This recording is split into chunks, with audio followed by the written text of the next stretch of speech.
नमस्कार दोस्तों, कैसे हैं आप सब लोग। Myself Bhavin sir from Sahas institute of commerce, your own personalize high tech digital classes for 11th-12th commerce, FY, SY, TY, BCom, CA and CS all level for offline smart classroom study program at Vagodia Road, Railway Station and Kareli Bagh. Also online mode and application mode is available। दोस्तों 12th commerce में SP and CC subject में हम लोग study कर रहे हैं SP का second chapter transfer and transmission of share. और आज के इस सेशन में हम लोग डिस्कस करने वाले एक बहुत ही इंपॉर्टेंट टॉपिक जो कि मैं कहूंगा मोस्ट इंपॉर्टेंट है for your exam, that is difference between share transfer and share transmission. देखो, शेयर ट्रांसफर और शेयर ट्रांसमिशन के बारे में हमने सारी चीजें आगे के सेशंस में देख ली है। अगर आपने आगे के वीडियोस अभी भी ना देखे हो तो साहस एप्लीकेशन पे जाके ये सारे के सारे वीडियोस को जो कि प्रॉपर सीक्वेंस में ही रखे हुए हैं वहां पर जाके देख लीजिए ताकि इसके सारे बेसिक कॉन्सेप्ट क्लियर हो। अभी हम लोग इसको शेयर ट्रांसफर और ट्रांसमिशन के डिफरेंस के फॉर्म में देखेंगे जो कि आपको सेक्शन यहां पर 3 मार्क के या 4 मार्क के क्वेश्चन में भी काम लग सकता है। तो देखिए, difference between share transfer and share transmission. तो पहले हम लोग यहां पर बात करते हैं ट्रांसफर ऑफ शेयर। ट्रांसफर क्या है? वॉलेंटरीली होता है, जबकि ट्रांसमिशन क्या होता है? By procedure of law. तो देखिए, सबसे पहला मीनिंग, दोनों ही मीनिंग हम लोग पढ़ चुके हैं। व्हेन शेयर होल्डर, मेन आपको क्या याद रखना है? Voluntarily passes the ownership of the share to another person. ये मेन वर्ड्स आने चाहिए। Voluntarily passes the ownership of the share to another person. जबकि बाकी का एक्स्ट्रा है, आप लिखो नहीं लिखो चलेगा, but when share holder transfer या voluntarily transfer the ownership of the share in favor of another person, then it is called transfer of share।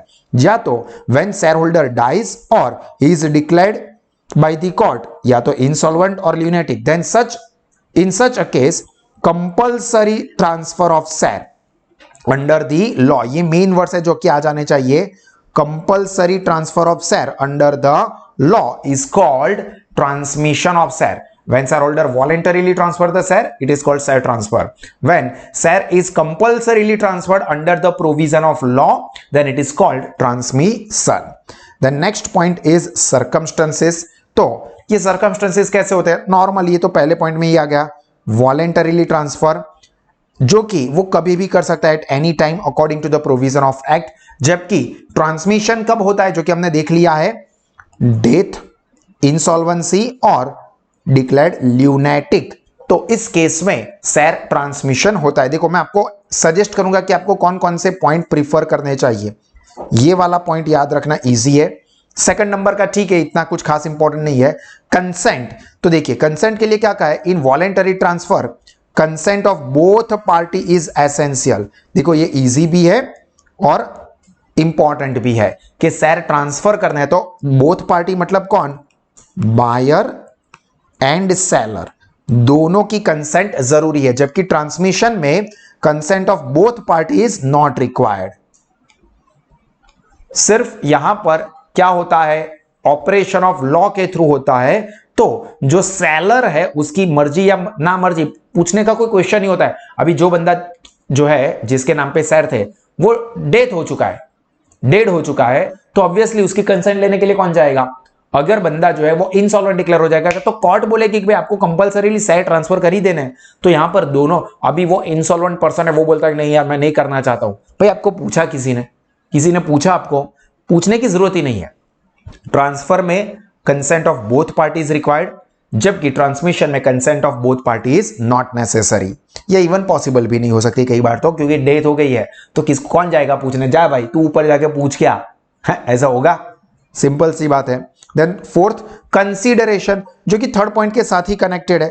Third समझ में आ गया तो फोर्थ पॉइंट समझ में आ ही जाएगा।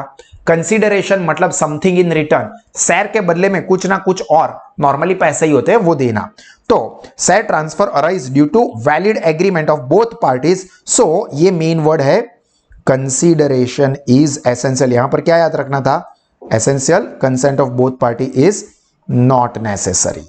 यहां पर कंसीडरेशन इज एसेंशियल, जबकि यहां पर क्या होता है? कंसीडरेशन इज नॉट कंपल्सरी और not essential. No consideration, main words ये याद रखना है बस। के for transfer of share consideration is essential, in transmission of share consideration is not essential. बस इतना ही लिखना है आपको एग्जाम में, ठीक है। Then next point is stamp duty. तो यहां पर भी कि भाई शेयर ट्रांसफर कर रहे हो तो स्टैंप ड्यूटी जो शेयर की मार्केट वैल्यू है उसके प्रॉपर हिसाब से लगेगी। तो यहां पर देखो स्टैंप ड्यूटी इज नेसेसरी, बस इतना ही लिखना है। According to the prevailing law, मतलब जो वैल्यू होती है उसके हिसाब से स्टैंप ड्यूटी लगानी जरूरी होती है। और अगर स्टैंप ड्यूटी ना लगाई हो, ये एक्स्ट्रा इंफॉर्मेशन है कि भाई अगर स्टैंप ड्यूटी नहीं है तो वो ट्रांसमिशन वैलिड भी नहीं है। सिर्फ जानकारी के लिए लिखना क्या है, स्टैंप ड्यूटी इज नेसेसरी, जबकि ट्रांसमिशन में stamp duty is not necessary. There is no consideration, and consideration ही नहीं है तो no stamp duty is essential, मतलब स्टैंप ड्यूटी की कोई जरूरत नहीं होती है। क्लियर हुए पहले 5 पॉइंट दोस्तों। चलिए अभी हम लोग नेक्स्ट पॉइंट डिस्कस करें, पर उससे पहले मैं आपको फिर से एक बार बता देता हूं कि आप ये एसपीएनसीसी सब्जेक्ट के भी सारे के सारे सब्जेक्ट चैप्टर के सारे वीडियोस एक्सेस करना चाहते हो 12th कॉमर्स के या 12th कॉमर्स के बाकी के सभी सब्जेक्ट के study sessions, best study pamphlets, revision notes, revision videos, past board के पेपर्स और बहुत सारी चीजें एक्सेस करना चाहते हो, या तो फिर 12th के बाद सीए या सीएस जैसे प्रोफेशनल कोर्स में करियर बनाना चाहते हो, तो आज ही गूगल प्ले स्टोर से साहा स्मार्ट स्टडीज ऐप को डाउनलोड करें, या आप ऑफलाइन एजुकेशन या ऑनलाइन लाइव एजुकेशन का भी बेनिफिट ले सकते हैं। चलिए 6th नंबर का पॉइंट है अपना membership। तो membership is obtained by transferee after the approval of the board of directors and his name is entered। देखो यहां पर क्या बोला है कि जो membership है वो शेयर ट्रांसफर के बाद मिल जाती है।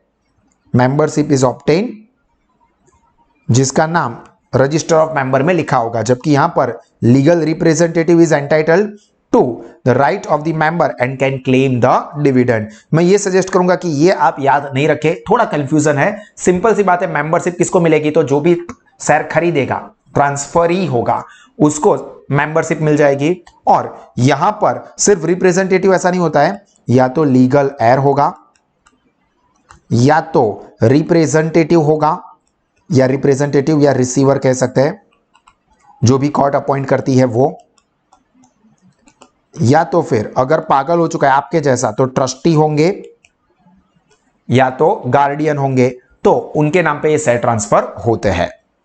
देन प्रोसीजर, तो procedure of the board of directors is required following the provision of article of association, जबकि legal representative sends the evidence supporting his right obtain through the court to the company for getting his name registered.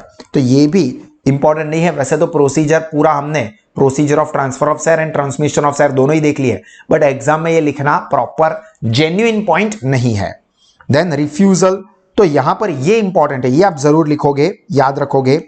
तो board of director may refuse to transfer the shares, मतलब अगर board of directors को लगता है कि यहां पर transfer of share में कुछ प्रॉब्लम है तो ट्रांसफर ऑफ शेयर को रिजेक्ट कर सकते हैं, रिफ्यूज कर सकते हैं। जबकि ट्रांसमिशन के अंदर तो ऑलमोस्ट कोर्ट का ही ऑर्डर होता है, प्रोसीजर ऑफ लॉ होता है, तो company can not refuse the transmission of share. मतलब यहां पर कंपनी कौन है, मुन्ना भाई है, सॉरी कोर्ट कौन है, मुन्ना भाई है। भाई ने बोला करने का तो करने का, यहां पर कोर्ट ने बोल दिया कि ये शेयर ट्रांसफर कर दो इस पर्सन के नाम पे, जो भी लीगल रिप्रेजेंटेटिव होगा या एयर होगा या रिसीवर होगा, तो कंपनी को करना ही पड़ेगा। तो company can not refuse transmission of share. Then responsibility, तो original share holder does not have any responsibility after transfer of share. देखो original share holder no responsibility after transfer, जबकि in transmission of the share there is no personal responsibility. हालांकि ये वाला point भी मैं suggest करूंगा कि आपको याद रखने की जरूरत नहीं है। देखो आपको कोई भी 5 या 6 पॉइंट याद रखना है, मैं आपको 6-7 पॉइंट बोल दूंगा, उसी में से आपको लिखने का। And last, right to get a tribunal, tribunal मतलब एक तरह से court. If a company refuse to transfer without valid reason, the share holder has a right to go to the tribunal, जबकि यहां पर तो ट्रिब्यूनल का क्वेश्चन ही नहीं अराइज होगा। Question of going to the tribunal does not arise, क्यों? क्योंकि court मना ही नहीं कर सकती। यहां पर तो क्या था कि अगर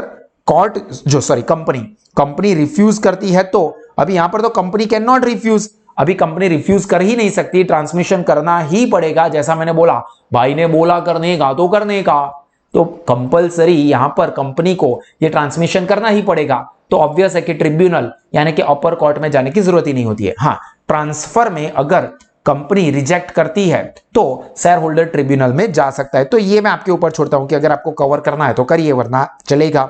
तो मैं मेरे साइड से कौन कौन से एडवाइस करूंगा, पहला, तीसरा, चौथा, पांचवा और आठवां, ये 5 हो गए और एक्स्ट्रा में 10वां याद रखना है तो आप लोग याद रख सकते हैं। तो इतने ही पॉइंट प्रिपेयर करें जो कि आप एग्जाम में इजीली याद रख सकते हैं और लिखने से आपको फुल मार्क्स तो मिलने ही वाले हैं। तो ये अपना बहुत ज्यादा इंपॉर्टेंट क्वेश्चन कंप्लीट हुआ। इसको आप नोटबुक में 2 बार लिख दीजिए, खास करके जो पॉइंट मैंने आपको टिक मार्क करवाए वो याद रखने के लिए।